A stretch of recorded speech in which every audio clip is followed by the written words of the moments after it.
neglect to place it in the kind of priority it should be placed in. What that means is this, let me clarify, because a lot of times we're trying to fix things that prayer can fix. A lot of times we're trying to make things happen that prayer can do. If we would get a hold to this fasting, if we would get a hold to praying, if we would get a hold to consecration, then we would understand that a lot of things we've been trying to work out, God will have already worked it out. A lot of things we were trying to make come to pass, God will have already made it come to pass. It's not up to you to fix it, let God do it. At the end of the day, y'all know this, let me help you out. How many of you frustrate you, those that may work in a position, especially if you have to do manual labor, how many of you frustrate you when you got to do your job and somebody else's job if you don't get no extra pay for it? Oh, Jesus,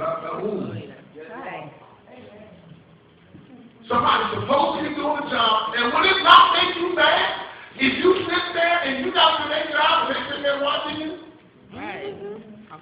It's not like they're busy. It's not like they got something else to do, Conrad, but the God tells you, I need you to do Andrew's job. And Andrew just sits there with that look on his face right there, just blank. I need you to do Andrew's job. If you got to sit there and you got to do Andrew's job, that will affect you. Tell the truth. You're in church, you tell the truth. How many of us tell the truth that will frustrate you? Then if it frustrates us in the natural, then why in the world are we trying to do God's job for him? That's right. Come on. Some things we're trying to do is not up to us to do. We get mad at the job because we got to do somebody else's job, but in the spirit we try to do God's job for him.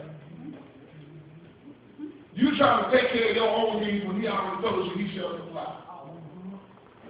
Think about God supplying needs. The part that gets a little confusing is that sometimes he don't do it like we thought he would, and we don't do it like we want him to, and he don't do it on our timetable. That's the thing. And that's where it gets a little, because when we see the thing is, the rich doing the first, so we expect God by the 20th, you got to make a way. By the 25th, you got to make a way. By the 26th, Lord, look, you know what's going on. By the 27th, if he ain't made a way, I got to go figure out something. Now I got to go sell something. You just on every TV you got. Pay $300 for TV sold for $25. Let me get one. Because we took it in our own hands. Now we stop trying to. 2011 cannot have anything to do with you. It got to have everything to do with you. Amen. Because what we need from God is too big for us to give to ourselves. If you can give it for yourself, you have it. Yeah. How many of us, if we really had the choice, would be driving what we got today? Okay. Let me ask you this. If it was your choice and God said pick what you want, how many of y'all would pick the car you got? Especially if it don't work. Now, if God said you can pick a house that you want to live in, how many of you would actually get a house you need? I didn't think so. If God said you can pick the person, I'm going to go there. I ain't going to do that. I think I'm going to do it. No, I'm just going to. But look, we will all want to pick something different because that's not really what we want. Yeah. And what we have is not what we want. What I want to raise to your level of thinking is what you have is not what you want. Think about who got it in the first place. Because if you got it, evidently you can't give yourself what yourself wants. Right. Because if you can give yourself what yourself wants, you will have what yourself wants. You gotta get that? Yeah. He was like, if you can give yourself everything yourself wants, yourself would have everything it needs or it wants. If you can do it, you will have the house. If you can do it, you will have the car. And God said, I can't release the house and the car before I get you to a point where you're releasing yourself in intercession and prayer. Yep. Because God is at a point where he doesn't want to keep releasing things to people who are not going to take care of it and not going to give him the glory at the end of the day. You're right. That's it. A lot of people get blessed and forget all about God. Mm-hmm. That's why they still got a testimony from 2001 and that's it. I told God, I got a praise report, I got a testimony, but I want to do it. Yeah. I need you to do something that gives me a whole other area to talk about you in. Yeah. Now, I can pick a couple areas I need to do it in so I can have something to say, but I need him to do something. How many of y'all need God to do something? You don't need a miracle, you're going to be obedient and watch the manifestation of God happen. I'm going to start to do obedience. Thank you for that.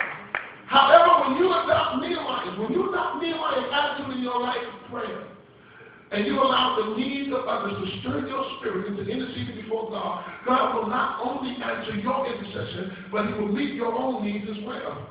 Look at somebody tell them that somebody forgot something. God still answers prayers. Tell text master, God still answers prayers. So many believers would give mental assent to the fact that God answers prayers. Many of these same believers fail to pray like God still answers prayers.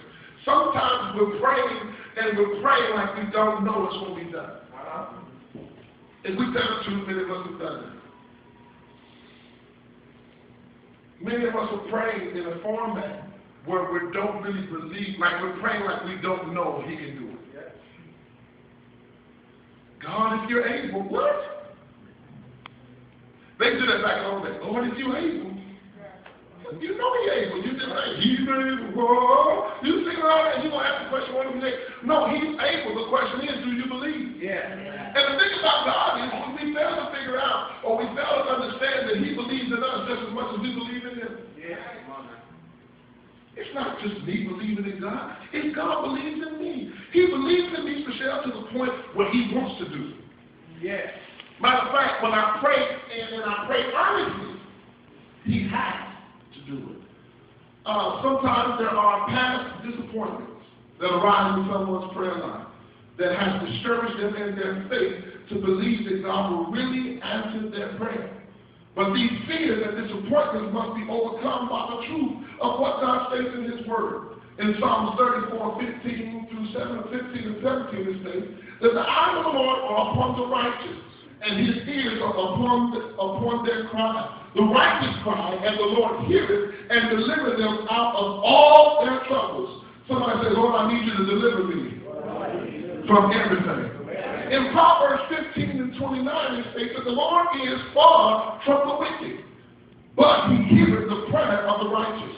In Proverbs 15 and 8, it states, and it says that the prayer of the upright is His delight. In Psalms 145 and 19, it says that He will fulfill the desires of them that fear Him. He also will hear their cry and will save them. God heard and answered the weeping and intercession of Nehemiah, and God hears and answers your own intercession.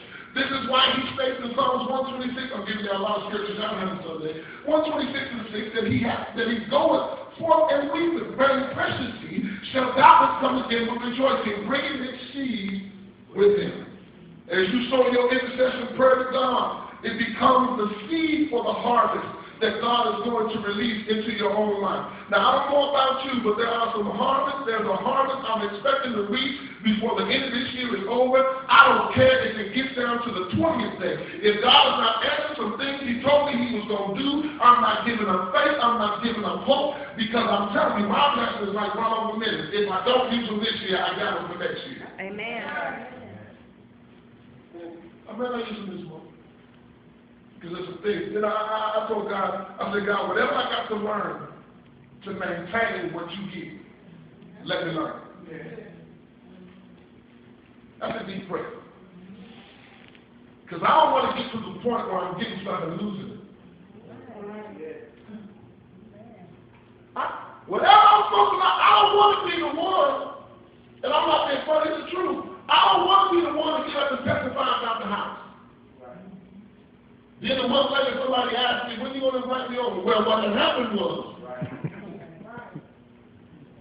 God blessed me with a new car. And I'm excited, but because I wasn't in a place to maintain it, I lose it in a month. Yeah.